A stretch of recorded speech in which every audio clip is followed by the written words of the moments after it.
Merci, Monsieur le Président, Monsieur le Ministre, chers collègues. Permettez-moi de poser un diagnostic clair sur le projet de budget du gouvernement pour nos Outre-mer et de rectifier certains de vos propos mensongers, Monsieur le Ministre. Non, tout ne va pas bien et non, le gouvernement n'en a pas pris conscience. Je n'irai pas par quatre chemins. Après 2 années de diminution de crédits en euros constants, si loin des besoins de nos compatriotes ultramarins qui subissent au quotidien la cherté de la vie et l'affaiblissement des services publics, le budget 2025 que vous défendez, Monsieur le Ministre, est un budget brutal et austère. Brutal, austère, mais aussi injuste et méprisant.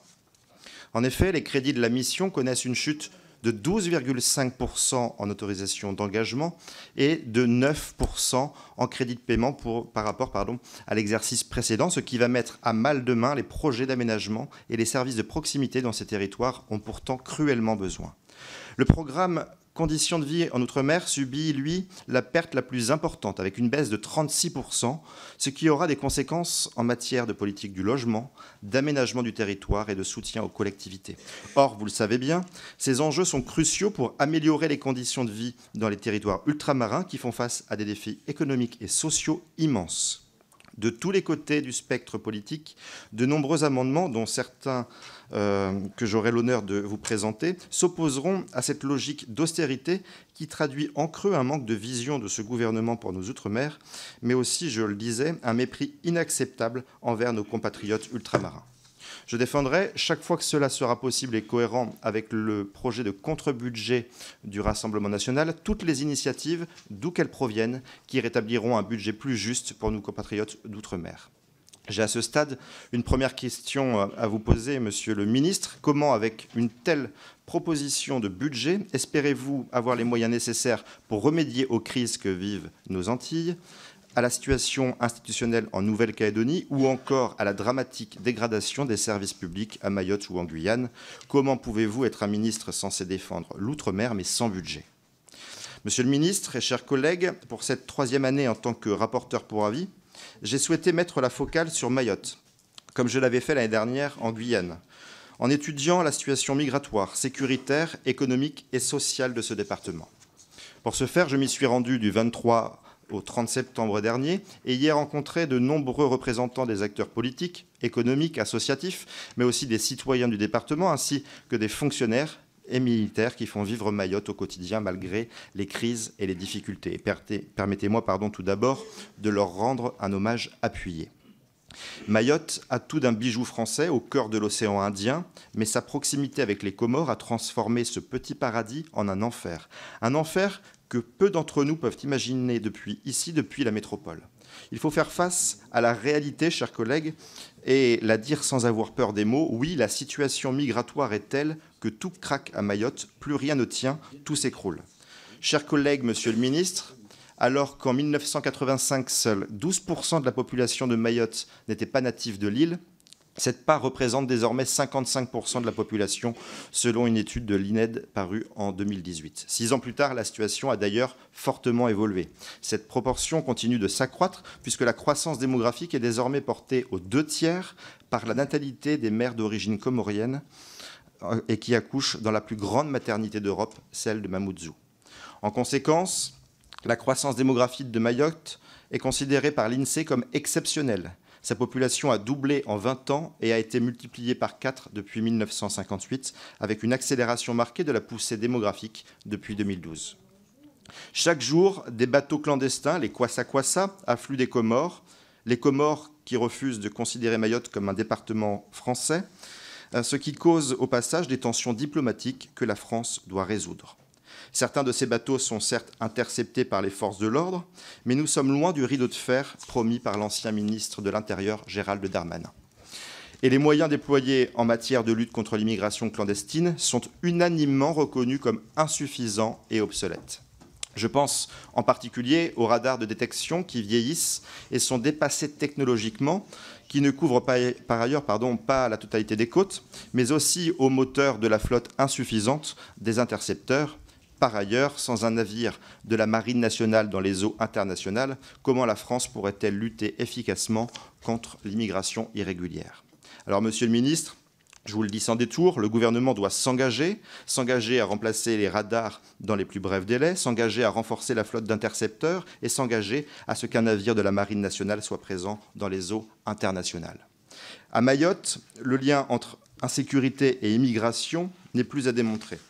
La population carcérale est largement composée d'étrangers, représentant en moyenne 65% des détenus. Mayotte est le seul département de France qui connaît un couvre-feu de fait le soir, car peu de gens se déplacent la nuit tombée dans de nombreuses communes où règnent des bandes rivales qui s'affrontent tous les jours.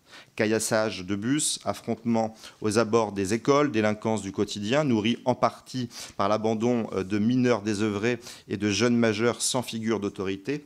Voilà le quotidien que subissent les Mahorais. Policiers et gendarmes peinent à contenir cette situation et travaillent dans des conditions dégradées, marquées par un manque de moyens matériels qui nuit à leur sécurité et à leur efficacité, malgré une détermination sans faille. Monsieur le ministre, le gouvernement doit prendre des engagements afin d'améliorer les conditions de travail de nos forces de l'ordre en Outre-mer. Des engagements et surtout des actes, je le précise, car les belles paroles de vos prédécesseurs et de l'ancien ministre de l'Intérieur n'ont jamais été suivies des faits. Monsieur le ministre, chers collègues, la situation migratoire à Mayotte a des conséquences sur tous les services publics et je les détaille dans mon rapport. En premier lieu, le système de santé, qui est essentiellement porté par le centre hospitalier de Mayotte. Il est au bord de la rupture. Conçu pour une population bien inférieure à ce qui réside aujourd'hui sur l'île, le CHM est en état de saturation permanente avec des services sous-dimensionnés face aux besoins croissants d'une population en augmentation constante. Cette situation n'est pas sans répercussion sur les soins prodigués. Des patients attendent trop longtemps pour être pris en charge, le personnel médical est épuisé et les difficultés à recruter sont nombreuses. Un exemple, un seul. Les urgences sont dotées de 3 médecins seulement, alors qu'il en faudrait 30. Ce contexte est particulièrement préjudiciable pour les plus vulnérables, et en particulier pour les enfants et les personnes âgées, qui doivent parfois aller se faire soigner à 1400 km de chez eux, à La Réunion, dans le cadre de procédures d'évacuation sanitaire, au demeurant très coûteuses pour nos finances publiques. D'ailleurs, savez-vous, monsieur le ministre, que les Mahorais ont renommé le centre hospitalier de Mayotte. Ils l'appellent l'hôpital des étrangers. Alors, monsieur le ministre, vous devez aussi prendre des engagements concrets pour l'hôpital de Mayotte et pour l'accès à la santé. La submersion migratoire que vivent nos compatriotes mahorais a également des conséquences lourdes sur les écoles qui doivent faire face à des effectifs surchargés. Les classes de CP et CE1 ne sont pas dédoublées correctement. Aucune offre de restauration scolaire n'est par ailleurs proposée aux enfants et d'une manière plus générale, les infrastructures sont insuffisantes pour offrir aux jeunes Mahorais un cadre d'apprentissage digne de l'école de la République. Le système éducatif mahorais est sous tension, et c'est peu de le dire. Le manque de ressources et de personnel enseignant compromet la qualité de l'enseignement, affectant durablement l'avenir des jeunes générations sur l'île. Quelques chiffres. En 1976, il y avait 3 000 élèves à Mayotte. Aujourd'hui, il y en a près de 115 000. À Mayotte, il est coutume de dire qu'il faudrait ouvrir chaque jour une nouvelle classe pour contenir l'immigration. Les services de l'éducation nationale estiment par ailleurs que 50% des élèves sont en situation irrégulière, avec des pics à 80% par endroit, comme à Koungou par exemple. Monsieur le ministre, les besoins sont immenses. Enfin, les infrastructures essentielles pour le développement économique et la qualité de vie à Mayotte souffrent également de cette pression démographique. Le logement est par exemple frappant. L'exemple du logement. L'afflux de populations migrantes, souvent en grande précarité, a conduit au développement des bangas, ces habitations illégales de fortune installées dans des zones inadaptées. Je pourrais aussi parler de la politique en faveur du logement social, qui est sous votre responsabilité directe, monsieur le ministre. À Mayotte, le gouvernement se fixe un objectif bien peu ambitieux, qui l'allonge année après année, un délai moyen d'attente de 14 mois en 2026 et un ratio de pression sur le logement social de 6,1 la même année. Alors, monsieur le ministre, pourquoi ces cibles diminuent-elles année après année? Quelle vision de la politique du logement portez-vous pour nos Outre-mer? Pour répondre à toutes ces difficultés détaillées dans mon rapport, j'y formule 23 recommandations concrètes et je vais vous les lister ici pêle-mêle pour conclure mon intervention. Première recommandation, monsieur le ministre, renforcer et à terme généraliser généraliser le service militaire adapté, le SMA, qui est un formidable outil d'insertion et de formation. Vous en avez parlé dans vos propos liminaires. Vous disiez vous-même d'ailleurs que les besoins étaient immenses en matière d'insertion professionnelle et pourtant, dans ce budget 2025, vous retirez 8 millions de budget au SMA. Deuxième recommandation, engager dès à présent une conférence avec l'ensemble des parties prenantes afin de trouver des solutions viables, second aéroport et pistes longues, et des perspectives claires pour le futur aéroport de Mayotte. Troisième recommandation, dans le cadre des projets de loi Mayotte, mettre en place une stratégie globale de développement des infrastructures de transport avec l'ensemble des parties prenantes posant un cap et des objectifs clairs pour l'ensemble des infrastructures essentielles du département. Quatrième recommandation, faire de Mayotte la base arrière du projet gazier du canal du Mozambique, porté par Total Energy et d'autres entreprises gazières et pétrolières. Cinquième recommandation, instaurer une diplomatie plus ferme avec les Comores en matière de lutte contre les trafics et l'immigration clandestine. Sixième recommandation, conditionner la délivrance des visas pour se rendre à Mayotte à l'acceptation par les pays tiers de la reprise de leurs ressortissants en situation irrégulière.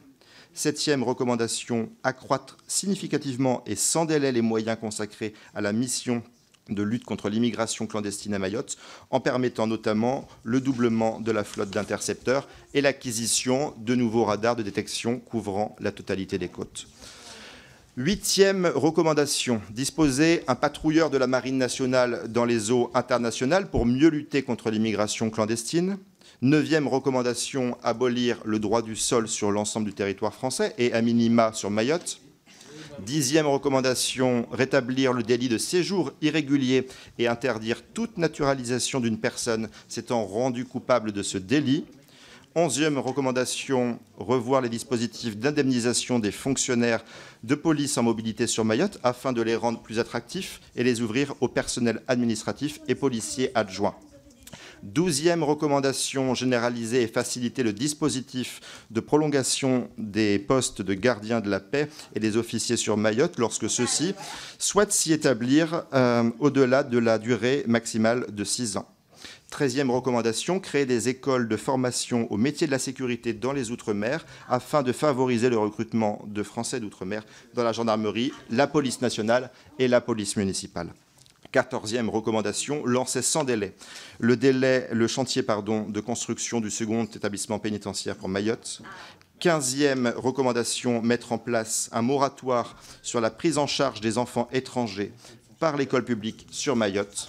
16e recommandation, assurer le respect du dédoublement des classes de CP et CE1 dans les écoles publiques. 17e recommandation, revoir les dispositifs d'indemnisation des enseignants, fonctionnaires et contractuels de Mayotte afin de les rendre plus attractifs, à minima, en les alignant avec les régimes indemnitaires applicables à la Réunion.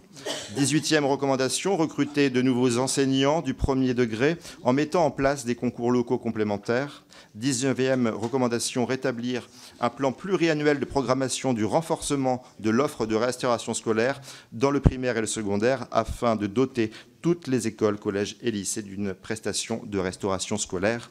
20e recommandation, développer les services publics de transport scolaire sûrs et sécurisés pour les déplacements des enfants. 21e recommandation, renforcer les heures de français à l'école primaire et au collège. 22e recommandation, mettre en place des cours de français obligatoires et gratuits pour les parents d'élèves ne maîtrisant pas ou mal notre langue. Et 23e et dernière recommandation, et pas des moindres, créer un grand ministère d'État de la France d'outre-mer et de la politique ultramarine. Dans l'intérêt de nos compatriotes mahorais, et même si nous savons malheureusement que le président de la République s'intéresse peu à l'outre-mer, je vous exhorte, monsieur le ministre, à agir et à tourner la page du mépris affiché par vos prédécesseurs. Mayotte est française et fière de l'être. Mayotte et l'ensemble de nos compatriotes ultramarins méritent d'être écoutés et de ne plus se sentir oubliés par Paris. Je vous remercie.